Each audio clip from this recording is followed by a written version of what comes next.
14 अगस्त 2022 पूरा देश आज़ादी के जश्न की तैयारियों में जुटा हुआ था। इसी दौरान उत्तराखंड के हल्द्वानी में रहने वाली 65 साल की शांति देवी को एक फ़ोन कॉल आया। ये एक ऐसा फ़ोन कॉल था जिसका इंतज़ार उन्हें बीते 38 वर्षों से था। दरअसल, ये फ़ोन कॉल उनके शहीद पति लांस नायक चंद्रशेखर हरबोला से जुड़ा हुआ था। भारतीय सेना के इस एक फ़ोन कॉल ने पूरे हरबोला परिवार को अचंभे में डाल दिया था। दरअसल, 38 साल पहले शांति देवी के पति लांस नायक चंद्रशेखर हरबोला जब भारतीय सेना के ऑपरेशन मेघदूत के लिए रवाना हुए थे तो उन्होंने अपनी पत्नी से वादा किया था कि वो जल्द ही लौट कर आएंगे। लेकिन न तो वो वापस आए, न ही परिवार को कभी उनके पार्थिव शरीर की कोई जानकारी मिल सकी। लेकिन 14 अगस्त 2022 को भारतीय सेना के एक फ़ोन कॉल ने इस परिवार वो खुशी दी जिसका वो 38 सालों से इंतज़ार कर रहे थे।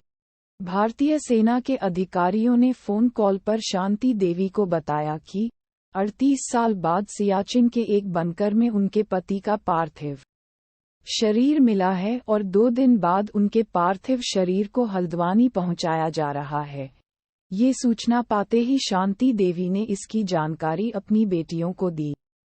जब उनकी बेटियों ने भारतीय सेना के अधिकारियों से इस संबंध में फिर से संपर्क कर इसकी पुष्टि की तो पूरा परिवार मानो खुशियों के सागर में डूब गया। 38 साल पहले जब चंद्रशेखर हरबोला घर से निकले थे तब उनकी बड़ी बेटी की उम्र 4 साल जबकि छोटी बेटी की उम्र सिर्फ 1.5 साल थी।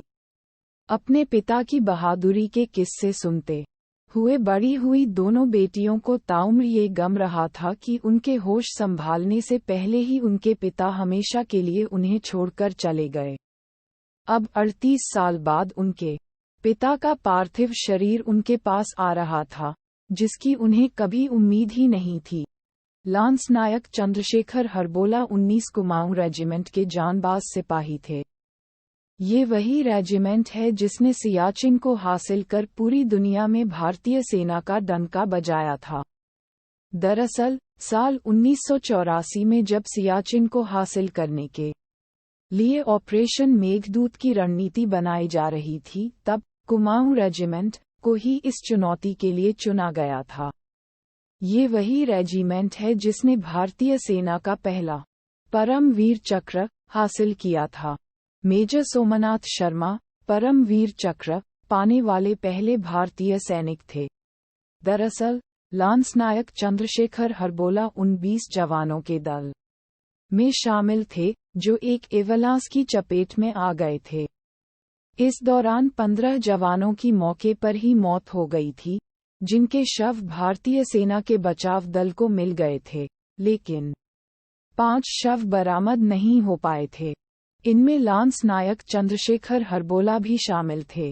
लेकिन 38 साल बाद भारतीय सेना की एक सर्च टीम को सियाचिन के एक बंकर में चंद्रशेखर हरबोला का शव सही सलामत मिला था। इस दौरान हैरानी की बात ये थी कि 38 साल भी भारतीय सेना के वीर जवान लांस नायक चंद्रशेखर हरबोला पार्थिव शरीर काफी हद तक ठीक था।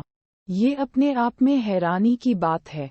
आखिरकार 17 अगस्त 2014 को शहीद लांस नायक चंद्रशेखर हरबोला का पार्थिव शरीर उनके प्रतीक शहर हल्द्वानी पहुंचा। इस दौरान रानीबाग के चित्रशिला घाट पर उनका पूरे सैनिक सम्मान के साथ अंतिम संस्कार किया गया। भारत के सियाचिन पर कब्जे के इसी ऑपरेशन को ऑपरेशन मेघदूत कहा जाता है।